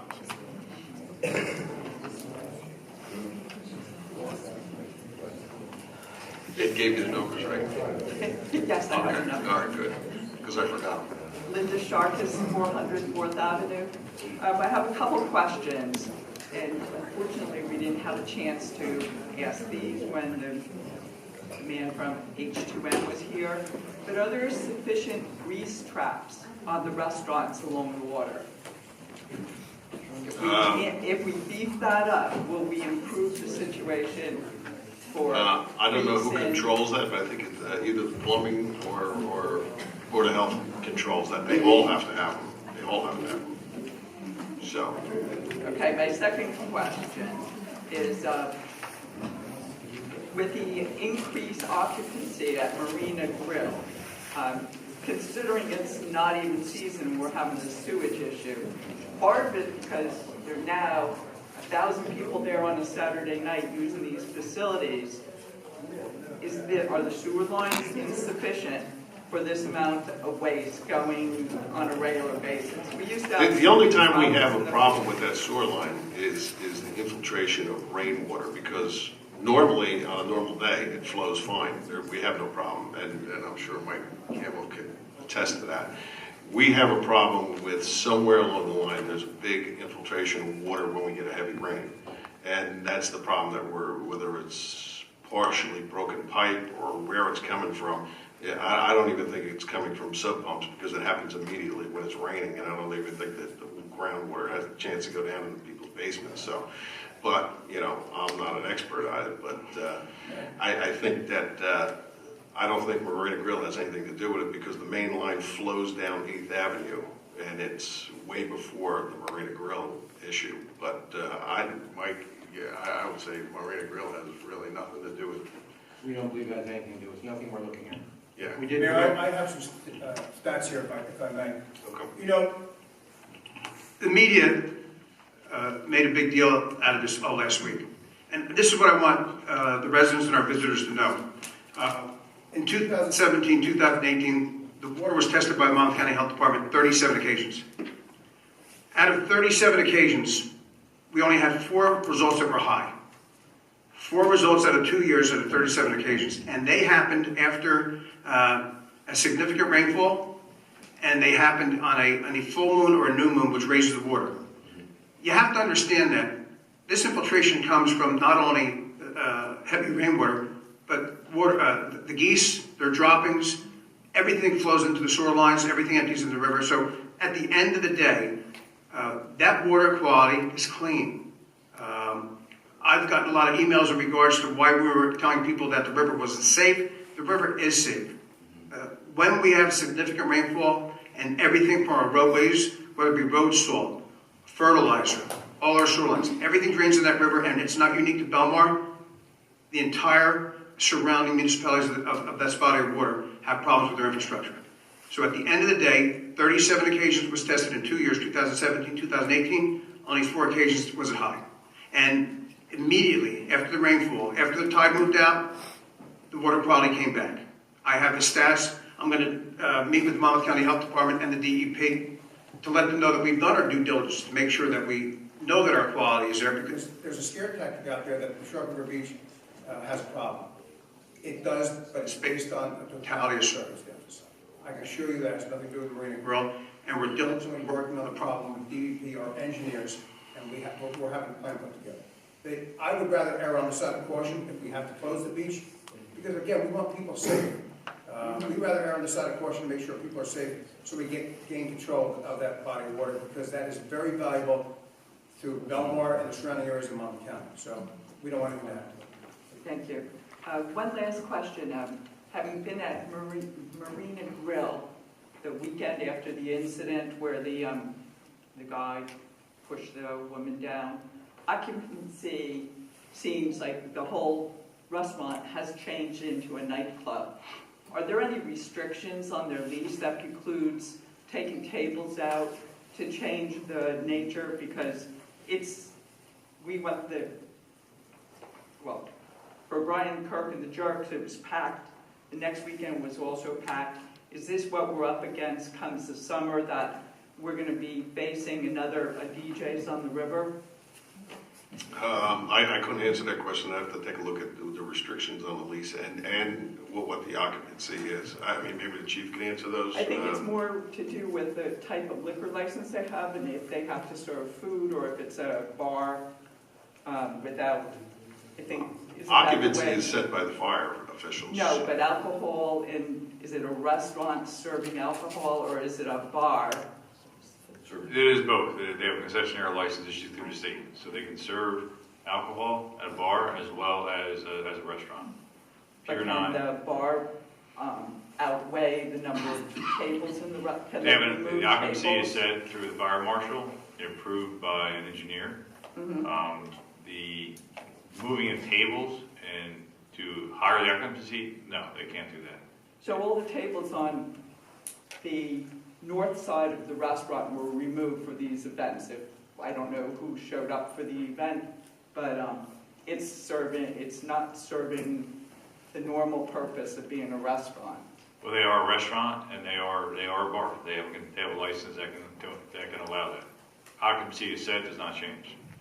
Okay. So I'm not sure There's of your no question. restriction on having to have tables as opposed to clearing it out for dancing, and I mean, it was packed. So They have an I guess occupancy. my concern is, how are they checking the occupancy? I don't know if they have in the restrictions through the state, if they have to monitor that, but we have fire marshals that would do periodic checks.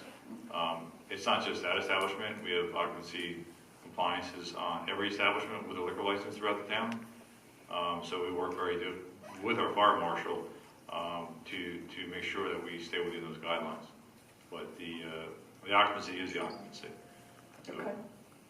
Thank you. Thank you. Anyone else? Yes. Yeah.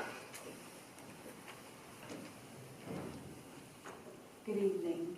My name is Pat Paleo, 207 18th Avenue in Snyder. The reason why I'm here this evening is last October, an ordinance was agreed upon to change Snyder Avenue direction to north by the last council without full transparency. My son spoke with you right after you won the election, thank you very much, and you said, and to a courtesy you and to the council, he waited till January until your reorganization, and then lately he spoke to the chief of police. So saying that, I just want to give a few facts, is that what you ultimately did to the grid from Snyder to Ocean to North Boulevard, I know I'm an administrator at a school, and my husband, and I should have like an easel here with all different colored markers, because that is my style. But the understanding that was Snyder and B were both in the south direction. That was my understanding from that ordinance. And they wanted to reverse the streets and instead of having two streets south. No traffic study was conducted, and as a result, this is not a public safety issue, but it's not a matter for the police, but a matter for the council. The council has full authority to rescind this ordinance. Strictly a resident who does not live on Snyder petitioned the council for this change. There was a petition that was signed by the residents in the area. 97 residents were asked. 47 said yes. That's less than 50%. 30 residents live on Snyder. 4 said yes. 16 were not contacted at all, my family included.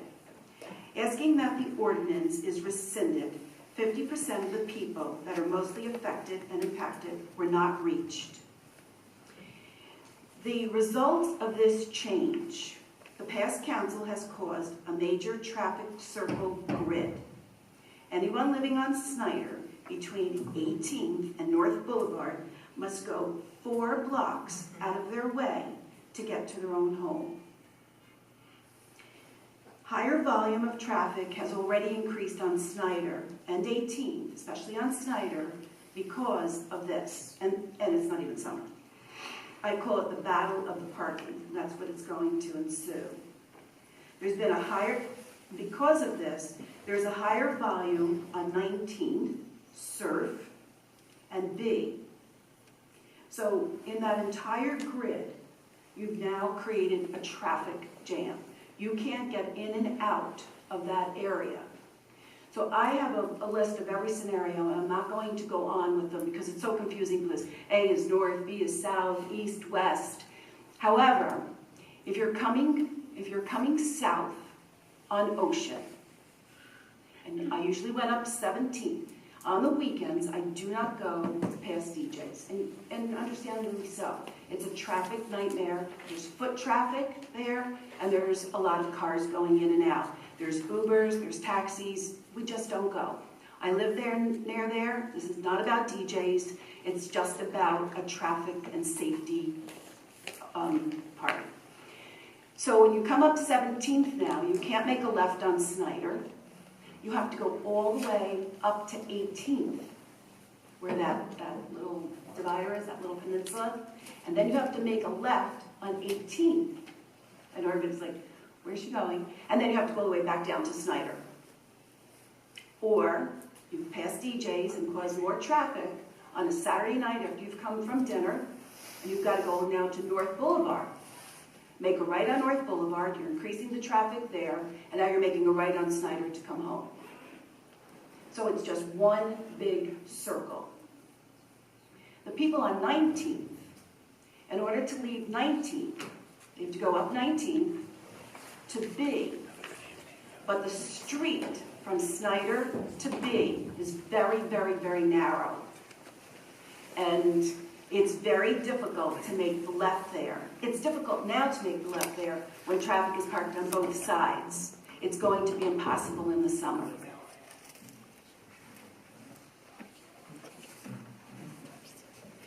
I don't want to repeat myself again. The Ubers and the taxis will just be, they're just going to circle. They're going to circle around. I know last year, 19th was closed around 10 o'clock at night, a couple of Saturday nights, because the traffic was so bad coming up 19th.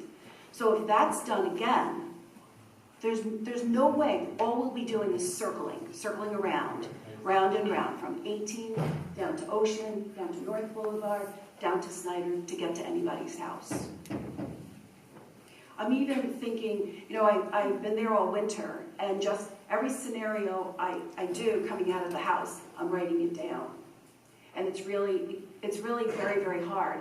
Just going to shopping, just food shopping, you have to get back on 18. I was so happy last year when, I guess, the police or the council, I don't know, had parking on one side of the street on 18th. I mean, that was just a blessing.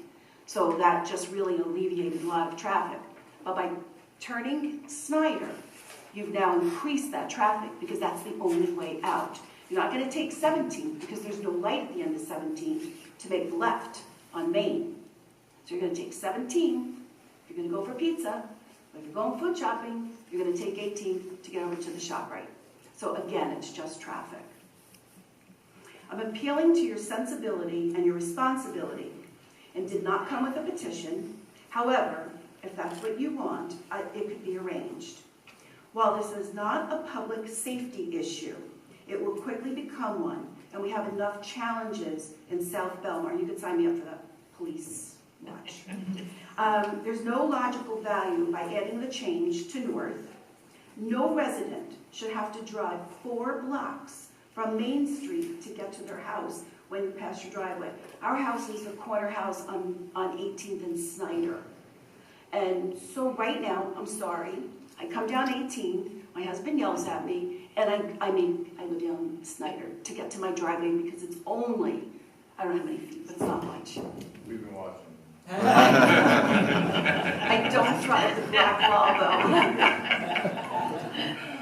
though. My son even suggested to the police chief that on Saturdays he was going to do block parties and just close down the whole street. But you have increased the volume and the flow on 18th at DJ's on Friday and Saturday night. It's there. We live with it. We know that it's there. But being proactive in decreasing that would be really to change the streets back. And I don't know what the impetus was to have the street changed. I heard, and I read some of the reports, I have the petition, and it was because two streets were going south. But if you're going to do that, and you think that that's the best way, then you have to start with the first street, which is Ocean. Well, Ocean goes both ways. But you have to start with the first street. You can't start with B, which is really what it is. You know, when you put something in alphabetical order, you don't start with M, you start with A. And when you put something in numerical order, you don't start with 17, you start with 1. So if you feel that the streets need to go back and forth, north, south, at least start with Surf. And then that could go north, one could go south. It's just impossible to get to our home. So I'd like you to take that into consideration. Again, it's just me here tonight. My son works in Manhattan and couldn't be here, so he sent Mom. And, but I can get a petition because I know that my neighbors, not the 4 that signed yes, one of the 4 that signed yes thought she was signing something else. And she certainly said she would change it. But I could get a petition. I could get a petition for 1920th because that's who it's going to impact. It's going to impact Surf A. Snyder. It's going to impact 1920, the short little 19 going to that left on B. So I really would appreciate your consideration in this matter. And I want to thank you very much for your time. Thank you. Thank you. Tom.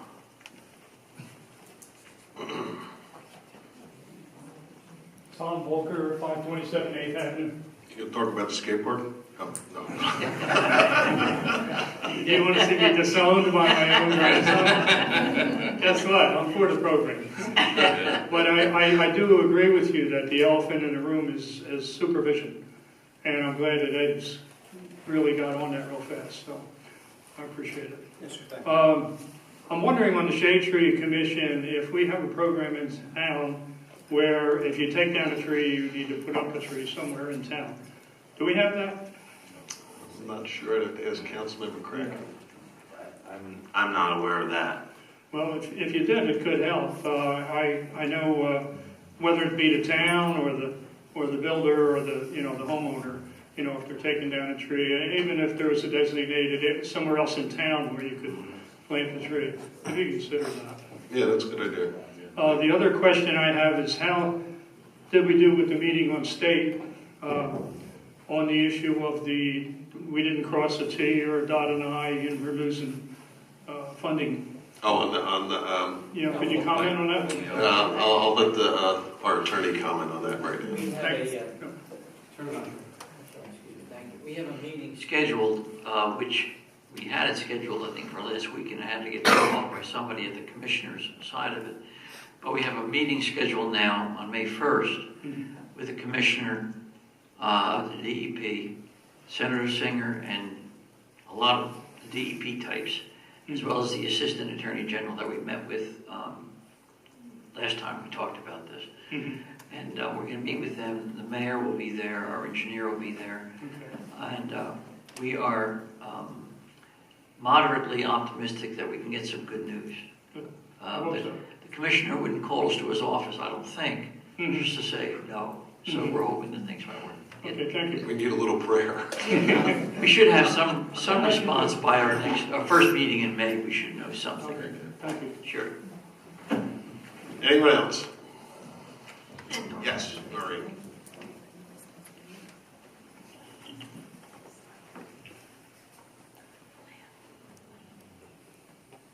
Noreen Dean, 16th Avenue in Belmar. Hi, Noreen. Good evening, everybody, ladies, gentlemen. I want to thank whoever did the striping for the courtesy lines on 16th Avenue. excellent. Was it you? Yes, It was great. They're perfect. They're further enough that you can make a swing out of your driveway and a swing into your driveway. So thank you very much. Secondly, my husband will have passed away 3 years at the end of April. I have a tree that I would like to plant, but I wanted to know, are we going to be able to use any of the land over by Lake Como, our 2 blocks in, I guess it is? I noticed that there's no trees on the Belmar side, so I'd like to know who I could talk to. Tom? I'm sorry, we have a very, very, very small piece Narrow. of that property over there. Most of it is Spring Lake, right by the ocean. Most of it is there. We found that out when we were looking at the landscaping after the outfall pipe project was being completed. Really, I mean, there wasn't even room to put a bench or a gazebo or anything like that. I'm not looking for a bench. I know. Mike has a little comment on it. I have 2 we've talked with Mr. McCracken about, and our shade tree. 2 things are coming up, one being Arbor Day, and we purchase trees anyway. So again, maybe that would be an option for you to have the children of the school plant that. I think it's a good thing for family and all. I have a little. Yes, ma'am. So I think that may be able to work for you, and we could plant it then. The second thing would be, if you have a tree that you wish, perhaps we could do that at the lake. There was a program in the past with Shade Tree where they were asked, if you take a tree down, you don't want to put it back in your house, we would put it at the lake. So again, we could do the same thing here until the mayor and council get a chance to look at that, if they're going to adopt that in a permanent resolution or anything. But again, ma'am, I can certainly try and help you get that planted if you wish, through Mr. McCracken, who's in charge of our Shade Tree Commission. Okay, and I'll be in touch with both of you then. Sure. Okay, thank you. Thanks, Marie. Anyone else? George?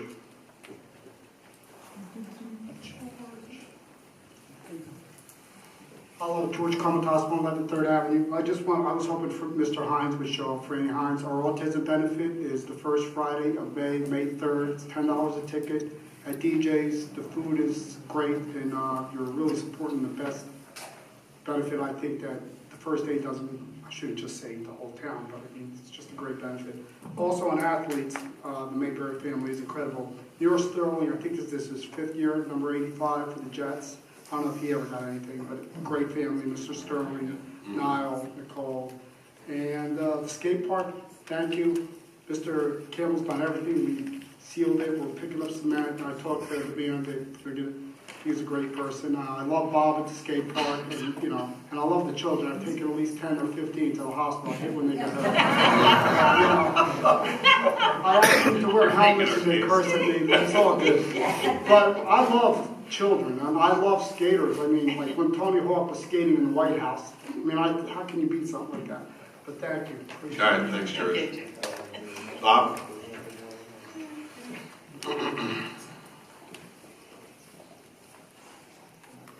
Bob Lynch, 316 9th Avenue. Tom asked about the trees, and it's a pet project of mine too. And April was kind enough to give me a copy of a resolution. The resolution states, if we're going between the sidewalk and the curb, those trees, if you take them down, you're supposed to get a permit to take them down. If you take them down, you're supposed to replant a tree in place of those. And I know I brought it up because I knew of 6 trees right in my immediate neighborhood that have been taken down between the sidewalk and the curb. And I still wonder if we should publicize that to the whole town, make sure everybody knows. And then if there have been trees taken down, and we had a lot of dead trees from salt water intrusion, and we still have dead trees. I see some over by 8th Avenue and maybe C Street, and between B and C Street on 8th Avenue. So, I mean, there is a resolution that says if you take a tree down, you're supposed to replant one. I don't know if we were responsible for taking those down, were we, Mike? Because of Sandy, they were... It's the responsibility of the homeowner. The homeowner's responsibility starts from the curb to the sidewalk. Anything planted there has to be done by the homeowner. The exception is if there's a storm or something falls into the street, and the police deem it an emergency, we will come out, cut it, and then leave the rest of the tree there for the homeowners to take care of. That being said, that's what the Shade Tree Commission really does, is deal with that. They want to get in the backyards and make sure there's enough trees for oxygen and taking care of everything, but really that's what the Shade Tree Commission does. If there's a problem with sidewalks or anything else, or just dead trees, that's what the Shade Tree does. They'll go out. One of the guys in my department works with Mr. McCracken, and they go out and they see dead trees, and then I work with that, with Shade Tree and also with code enforcement, Frank, and they go out and they notify the homeowners it's a dead tree, it's going to become a hazard, and we can move forward that way. I would love to see another tree going to be planted. Again, we can do it at the lake. It was done in the past.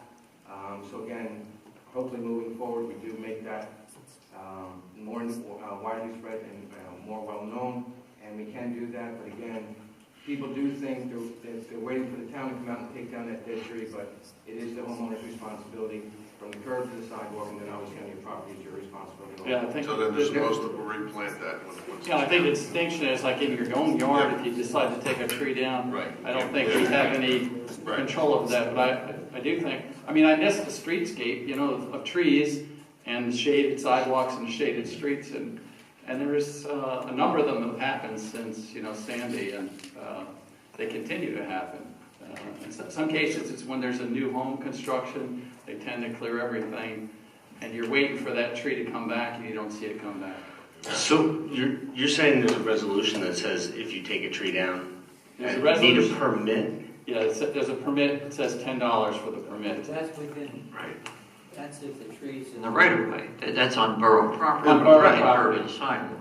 Yes. Between the curb and the sidewalk. Yeah, normally speaking, the town's right of way goes to the sidewalk. Yes. Correct. So that's a tree on our property. Correct. It's the homeowner's responsibility. Homeowner's responsibility, but if he takes it down, he's taking that tree on the curb. So I think that's a lot. Well, but it's also important what kind of tree you put back. Yeah, and then the Shade Tree Commission has a list of, I think, 6 trees or more that they recommend if it's closer to the ocean, if it's closer to town. So they have a list of a number of trees that they recommend. The biggest part of their whole program is, what Mr. Cabelli just said, is putting back the proper trees so that, number one, it's indigenous, number two, it doesn't grow into the wires that are there, create issues for your neighbor, or have large root system where it is uplifting not only your sidewalk, the street, the water, and things like that. So Mr. Cabelli is 100% correct. Yeah, I think one of those things was to limit the size of the trees, so we could get trees that are only going to go up around 25 feet or whatever. All right, well, maybe we can look at some of the empty spots in town. And we also, too, we've streamlined the process because there was a delay, the Shade Tree only meeting once a month. For permit to come in, people want to get the work done. Yeah. There's only a meeting every 30 days or so, and as you know, we've had some quorum challenges. So now we have a trained arborist. I don't know if that's his official title, but he's gone through a lot of training. He's an employee with the Department of Public Works. So those applications are coming in, going right to the south, who's on our commission, the Department of Public Works. He's going right out, evaluating the tree for safety, et cetera, meeting with the homeowner and working with them and advising of their options. So it's nice, it's more immediate, it's one-on-one counseling and consultation and brainstorming and that kind of thing. So we want to keep this moving along because some people have been frustrated, it needs to be re-energized. Yeah. Okay, great. All right, thanks, Bob. Anyone else? I just have a follow-up question to the tree thing. Come on up, sir. I'm a little confused. So what I'm understanding is that the town plants a tree between the curb and the sidewalk line, and theoretically it's an easement to the town. But if the tree dies, it's the homeowner's responsibility to take the tree down and to replant the tree? Yes. Because, well, Jerry. Now, I'd have to look at it again. Now, only because I had an issue with trees, and it cost me $11,000 to put sidewalks in. Because the trees that I didn't plant, they're a 120-year-old sycamore tree. And I did quite extensive research on this, and the thing is that, the town had suggested the sycamore tree because it lives a longer lifespan. So consequently, it's easier for the town to plant a tree. Oaks, maples, sycamores, they have a longer life than most trees. So rather than have to replace a tree every 20 to 25 years, you plant one of these 3 species and it lives forever. The downside of it is it rips up your sidewalks. But it's incomprehensible if you have an easement, or like the attorney said, I don't think you own the property, you have an easement to the property. Town owns the property. No, it's an easement. You know better than I. Well, all right. The town owns the property. It may only be paved to the curb line, but normally your driveway crosses onto borough property to get to the roadway. Look at your survey. If you have a survey of your home, you'll see that. I do. Okay. So you're saying that the town, why aren't they cutting my grass then? Because it's the responsibility of the homeowner. Anyway, I have just 2 more really quick things, and I really don't mean to be a pain. I love you guys. I love the town. The update on 10th Avenue and Taylor Pavilion in terms of the work that needs to be done. All right. How's that working out? Ed, you want to take care of it? You've been working on it. We have been working on the 10th Avenue Pavilion. We've met with our architect and Mazer. We've done water testing on the pavilions because of the way the doors swing. They had an expert come down, the architect had an expert come down and replace the sills and the seals on the door facing to the north. That was on a Saturday. We did the water test on a Tuesday, and it failed miserably. So it still leaked. I've talked to Mazer. We're waiting for a letter with Epic. Hopefully within the next couple of days, I'll be contacted by them where we're going to have those doors turned around so we can occupy that building and get a CO. So we're working diligently every single day to make sure that we do our due diligence to get into that building before the season starts at no additional expense to the borough, to make sure that they cover the cost of what needs to be done based on what happened through either architectural or construction. Are you relatively confident that, or confident I should say, that the 10th Avenue building is going to occupy the lifeguards and the police department? I can tell you, we are working on it every single day. As a matter of fact, Saturdays and Sundays, we're involved with the construction people. DPW has been down there. We're water testing. To prove a point, we actually used watercolor in a 5-gallon bucket and a 16-ounce cup to show that they didn't fix anything. Wow. So at the end of the day, we are on this every single day, and I'm confident that in dealing with all the entities involved, that we're going to occupy that building. You guys inherited a ton of problems. You're not kidding. But the idea is that you're solving them one at a time. One at a time. The way you eat an elephant is one bite at a time, and that's what we're doing. I think that, me and my neighbors, and we have a pretty tight neighborhood, we almost wanted to throw a block party when the lights went on Main Street. It was really a nice job that you got that done. And DPW, you guys, after the storm that we had the other night, your trucks were all over the place picking up debris. That was a good job. Just a comment, having been somebody who's in the restaurant business and, event business, the boat show. Everybody here says that, it was a great time, The turnout was real low.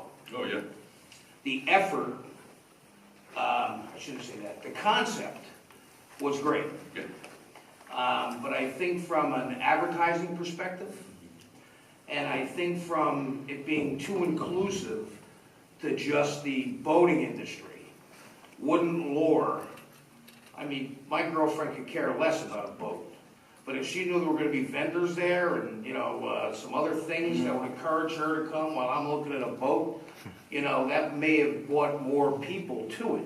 Indeed. You guys don't have a problem when you put on an event in town, like, and you've heard me speak about, even though I disagree to some extent with respect to an Oktoberfest with no sausages.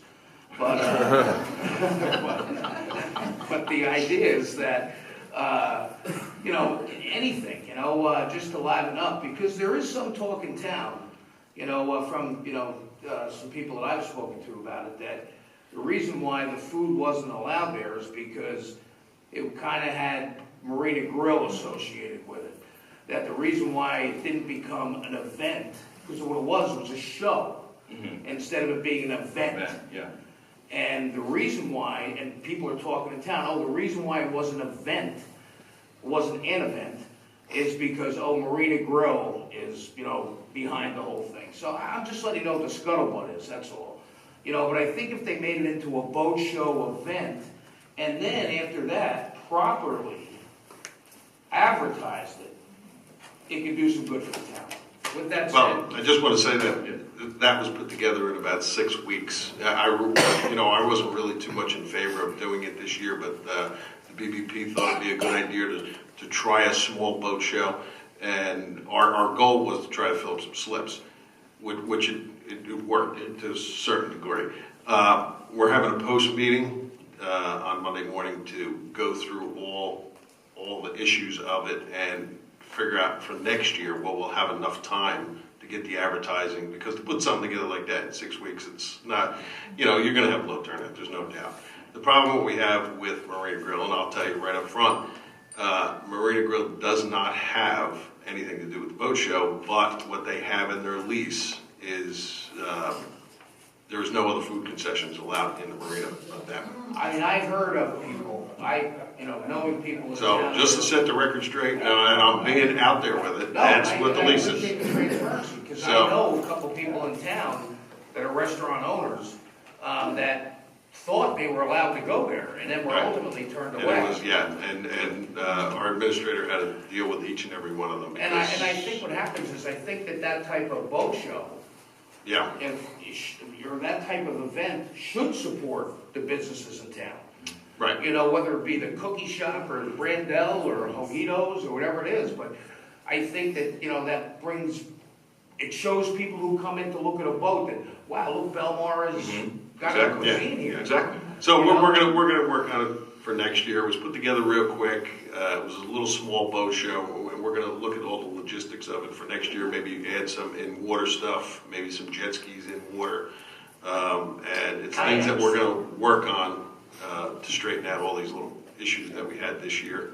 Since yourself, 6 weeks is 6 weeks, and it's tough to put something together that quick.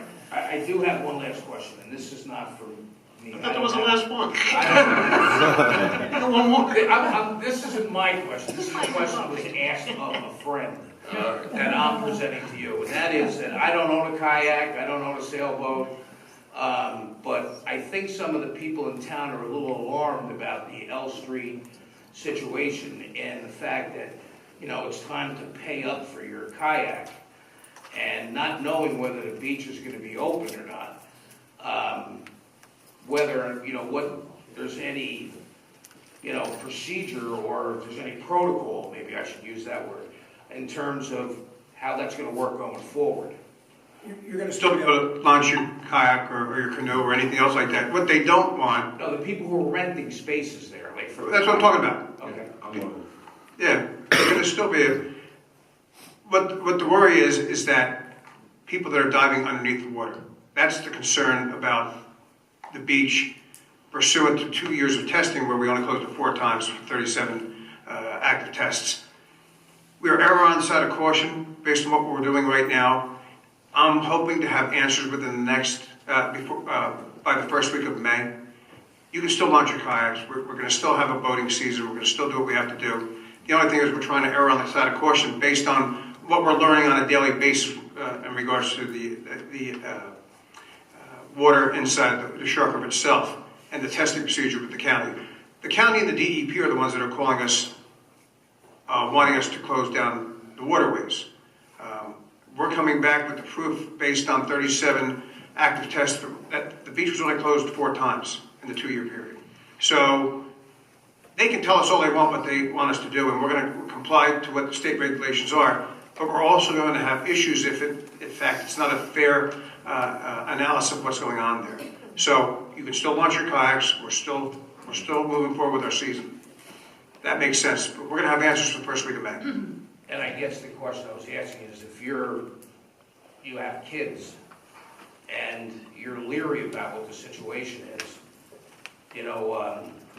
and you want to see the situation cleaned up, before you make the commitment to, No question. Listen, we want people to know what's going on. That's why we're giving out the facts in regards to what the media points out. And like the mayor said before, when the media, whether it be the printed media or television or radio, they say Belmar beaches are closed.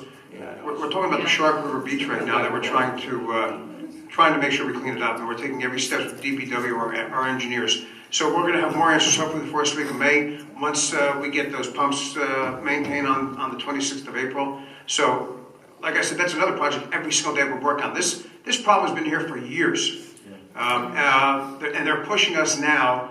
But the water's never been cleaner. Like I said, the test results speak for themselves. I had the county give this to me today, and that's where we put everything together. And the test results speak for themselves. And the only infiltration is when a heavy downfall, and it's just not based on sewage or anything like that. It's based on everything that washes into the waterway. I got you. I appreciate your time. That's it, okay. Thanks, Larry. Anyone else? Okay. Make a motion to close the meeting? Second. Public session, end of meeting? Second. All in favor? Aye. Thank you, everyone.